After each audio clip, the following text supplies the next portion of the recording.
ವಚನ, ಒಂದು ವಚನದಲ್ಲಿ ಇಡೀ ಭಾರತ ದೇಶದ ಚರಿತ್ರೆನೇ ಬರೆದ್ಬಿಡ್ತಾರ ಅವರು.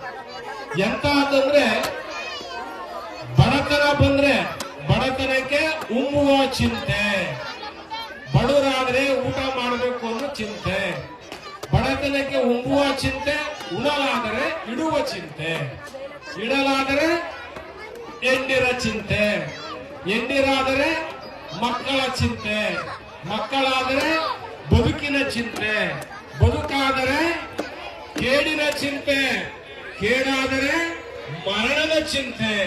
ಇಂತಿ ಚಿಂತೆಯಲ್ಲಿಪ್ಪುವವರ ಕಂಡೆ ಶಿವಭಕ್ತಿ ಶಿವಧ್ಯಾನದಲ್ಲಿದ್ದವರು ಒಬ್ಬರನ್ನು ಕಾಣನೆಂದ ನಿಜ ಶರಣ ಅಂಬಿಗರ ಚೌಡಯ್ಯ ಅಂತ ಒಂದು ದೊಡ್ಡ ವಚನ ಇದೆ. ಇದು ಇಡೀ ಭಾರತ ದೇಶದ ಚರಿತ್ರೆಯನ್ನು ಹೇಳುತ್ತೆ. ಬದುಕಿ ಹೆಂಗಿರಬೇಕು ಇದು ಎಷ್ಟು ದೊಡ್ಡ ಜ್ಞಾನ, ಎಂತ ವಚನ ಬಂದಿದ್ದಾರೆ ಅಂಬಿಗರ ಚೌಡಯ್ಯ. ಬಡತನ ಬಂದ್ರೆ, ಹಸುವು ಬಂದ್ರೆ ಉಣ್ಬೇಕು ಅನ್ಸುತ್ತೆ, ಉಂಡ ಆದ್ಮೇಲೆ ಇಡ್ಬೇಕು ಅನ್ಸುತ್ತೆ, ಇಟ್ಟ ಮೇಲೆ ಎಂಡ್ರಬೇಕು ಅನ್ಸುತ್ತೆ, ಎಂಡ್ರಾದ್ಮೇಲೆ ಮಕ್ಕಳು ಬೇಕು ಅನ್ಸುತ್ತೆ, ಮಕ್ಕಳಾದ್ಮೇಲೆ ಬದುಕಬೇಕು ಅನ್ನುತ್ತೆ, ಬದುಕಾದ್ಮೇಲೆ ಕೇಡು ಬರುತ್ತೆ, ಕೇಡಾದ್ಮೇಲೆ ಸಾವು ಬರುತ್ತೆ. ಎಷ್ಟು ಸತ್ಯ ಹೇಳಿದ್ದಾರೆ ಅಂಬಿಗರ ಚೌಡಯ್ಯ. ಇಂಥ ಅಂಬಿಗರ ಚೌಡಯ್ಯನ ವಚನವನ್ನ ಮೂಲೆ ಮೂಲೆಗೆ ತಲುಪಿಸಿದಂತಹ ಹೋರಾಟಗಾರರು, ಸ್ವಾಭಿಮಾನದ ಹುಲಿ ಯಾರು ಅಂದ್ರೆ ಅದು ವಿಠಲ್ ಯಾರು. ಅವರು ಸ್ವಾಭಿಮಾನದ ಹುಲಿ. ಎಂತ ಹುಲಿ ವಿಠಲ್ ಯಾರು ಅಂದ್ರೆ, 15 ವರ್ಷ ನಾವು ಸಂಚಾರ ಮಾಡಿದ್ದೀವಿ. ಆಳಂದ, ಅಫಜಲ್ಪುರಿಂದ ಹಿಡಿದು ಸುರಪುರಿ, ಯಾದಗಿರಿ, ಈ ಏನು ಹೈದರಾಬಾದ್, ಕಲ್ಯಾಣ ಕರ್ನಾಟಕ ಇದೆ, ಎಷ್ಟು ಅಂಬಿಗರ ಚೌಡಯ್ಯ ಮೂರ್ತಿ, ಅಷ್ಟು ಮೂರ್ತಿ ಎಲ್ಲಾ ವಿಠಲ್ ಯಾರು ನಾವೆಲ್ಲ ಸೇರಿ ಕೂರಿಸಿದ್ದೀವಿ ಇಡೀ ರಾಜ್ಯದಲ್ಲಿ. ಹಾಗಾಗಿ ಅಂಬಿಗರ ಚೌಡಯ್ಯ ಅಂದ್ರೆ ನಂಬಿದವರಿಗೆ. ಅಂಬಿಗರು ಯಾವತ್ತೂ ಯಾರಿಗೂ ದೋಖ ಮಾಡಿಲ್ಲ, ಅಂಬಿಗರು ಯಾರಿಗೂ ದೋಖ ಮಾಡಿಲ್ಲ. ನಂಬಿದವರಿಗೆ ಒಂದೇ ಹುಟ್ಟಿಗೆ ಗೋಣಿನ ಸಾಗಿಸ್ಬಿಟ್ಟಿದ್ದಾರೆ. ಆದ್ರೆ ನಂಬಿದ್ರಲ್ಲ, ಯಾರನ್ನ ನಂಬಿದ್ರಲ್ಲ ಅಂಬಿಗರು, ಅವರನ್ನ ಮುಳುಗಿಸ್ಬಿಟ್ಟಿದ್ದಾರೆ. ಈಗ ಅಂಬಿಗರು ಎಲ್ಲರೂ ಯಾರನ್ನು ಮುಗಿಸಿಲ್ರಿ, ಎಲ್ಲರೂ ದಡ ಹಚ್ಚಾರ. ಆದ್ರೆ ಅಂಬಿಗರನ್ನೇ ಮುಳುಗಿಸ್ಬಿಟ್ಟಿದ್ದಾರೆ. ಯಾಕೆ ಮುಳುಗಿಸ್ಬಿಟ್ಟಿದಾರಪ್ಪ ಅಂದ್ರೆ, ಆ ಸಮುದಾಯಕ್ಕೆ ಸಿಗ್ತಕ್ಕಂಥ ಸಾಮಾಜಿಕ ನ್ಯಾಯ, ಆರ್ಥಿಕ ನ್ಯಾಯ, ಶೈಕ್ಷಣಿಕ ನ್ಯಾಯ ಸಿಕ್ಕಿಲ್ಲ. ಅಂಬಿಗರ ಚೌಡಯ್ಯನ ಮೂರ್ತಿ ಇದೆ ಇಲ್ಲಿ. ಅಂಬಿಗರ ಚೌಡಯ್ಯ ಜೀವಂತ ಇದ್ದಾನೆ ಅಂದ ಮೇಲೆ ಕೋಲಿ ಸಮಾಜದಲ್ಲಿ ಒಬ್ಬ ವ್ಯಕ್ತಿ DC ಆಗ್ಬೇಕು, SP ಆಗ್ಬೇಕು, ತಹಸೀಲ್ದಾರ್ ಆಗ್ಬೇಕು, DYSP ಆಗ್ಬೇಕು.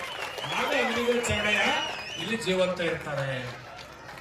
ಒಬ್ಬ ಕೋಲಿ ಸಮಾಜದ ಹೆಣ್ಣು ಮಗಳು ತಹಸೀಲ್ದಾರ್ ಆಗ್ಬೇಕು, ಒಬ್ಬ ಕೋಲಿ ಸಮಾಜದ ಹುಡುಗ ಒಬ್ಬ SP ಆಗ್ಬೇಕು.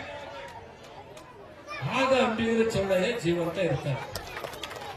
ನಾವೇನ್ ಮಾಡ್ತೀವಿ, ಅಂಬಿಗರ ಚೌಡಯ್ಯನ ಜಯಂತಿ ಮಾಡ್ತೀವಿ. ಸಿದ್ದುಗಾರಪ್ಪ ಬಹಳ ಕಷ್ಟಪಟ್ಟು ಅಂಬಿಗರ ಚೌಡಯ್ಯನ ಜಯಂತಿ ಮಾಡ್ಬೇಕ್ರಿ, ಎಲ್ಲಾ ಕಡೆ ಮಾಡ್ಬೇಕು, ಅಧ್ಯಯನ ಪೀಠ ಮಾಡ್ಬೇಕು ಅಂದ್ರೆ ಗುಲ್ಬರ್ಗಕ್ಕೆ, ಕಲಬುರಗಿ ಅಧ್ಯಯನ ಪೀಠ ಮಾಡಿಸಿದ್ವಿ ಅಂಬಿಗರ ಚೌಡಯ್ಯನು, ಅದಕ್ಕೆ ಅಧ್ಯಕ್ಷರು ಮಾಡಿಸಿದ್ವಿ.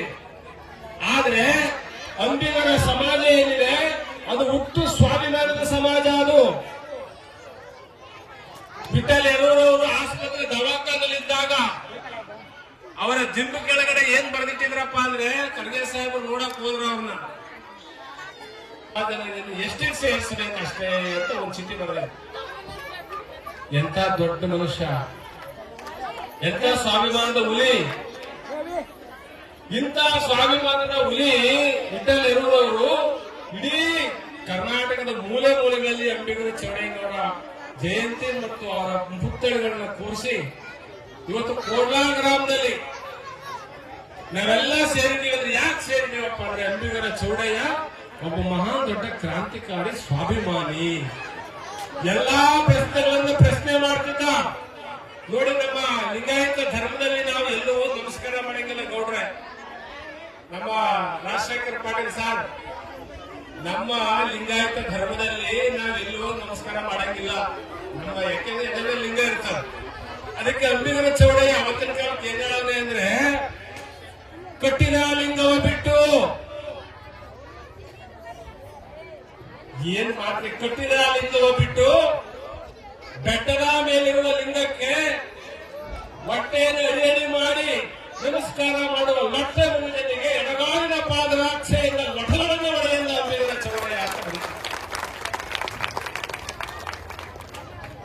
ಯಾವ ವಿಚಾರವಂತ ಅಂಬಿಗರ ಚೌಡಯ್ಯ. ಅದೊಂದು ವಚನ ಇಡೀ 12ನೇ ಶತಮಾನದ ಶರಣರಲ್ಲಿ ಕ್ರಾಂತಿ ವೈಬ್ರೇಷನ್ ಮಾಡಿಬಿಡ್ತಾರೆ. ಇಂಥ ಒಬ್ಬ ದಿಟ್ಟ ಹೋರಾಟಗಾರ ಇದ್ದ ಅವತ್ತಿನ ಕಾಲಕ್ಕೆ ಅಂಬಿಗರ ಚೌಡಯ್ಯ. ಇಂಥವರ ಜಯಂತಿಯನ್ನು ನಾವು ಯಾಕೆ ಮಾಡಬೇಕು ಅಂದ್ರೆ ನಮ್ಮ ಒಬ್ಬೊಬ್ಬ ಹುಡುಗ ಏನು ಪೊಲೀಸ್ ಸಮಾಜ ಹುಡುಗ ಇದ್ದಾರೆ, ಆ ಹುಡುಗ ಅಂಬಿಗರ ಚೌಡಯ್ಯನಂತ ಸ್ವಾಭಿಮಾನಿ ಆಗ್ಬೇಕು. ಗುಲಾಮರು ತಮಗೋಸ್ಕರ ಬದುಕ್ತಾರೆ, ಸ್ವಾಭಿಮಾನಿಗಳು ತಮ್ಮ ಸಮುದಾಯಕ್ಕೋಸ್ಕರವಾಗಿ ಬದುಕ್ತಾರೆ. ಅಂತ ಸ್ವಾಭಿಮಾನಿ ವಿಠಲ್ ನೆಹರೂರಾಗಿದ್ರು. ಅದೇ ರೀತಿ ಸಿದ್ದು ಬಾನರವರು ಈ ಒಂದು ಸಮುದಾಯವನ್ನು ಸ್ವಾಭಿಮಾನಿಗಳಾಗಿ ಮಾಡಬೇಕು. ಆ ಸಮುದಾಯದಲ್ಲಿ ದೊಡ್ಡ ದೊಡ್ಡ ಕೆಲವು ಅಧಿಕಾರಿಗಳಾಗಬೇಕು. ಹಾಗಾದಾಗ ನಿಜವಾಗ್ಲೂ ಅಂಬಿಗರ ಚೌಡಯ್ಯನವರಿಗೆ ನಾವು ನಮಸ್ಕಾರ ಮಾಡಿದ್ರೆ ಕೃತಜ್ಞತೆ ಆಗುತ್ತೆ. ಇವತ್ತು ಅಂಬಿಗರ ಚೌಡಯ್ಯನವರ ವಚನಗಳು ರಾತ್ರಿ ನೀವು ಪ್ರವಚನ ಕೇಳಿದ್ರೆ ಅಂಬಿಗರ ಚೌಡಯ್ಯನವರ ಜೀವನ ದರ್ಶನ.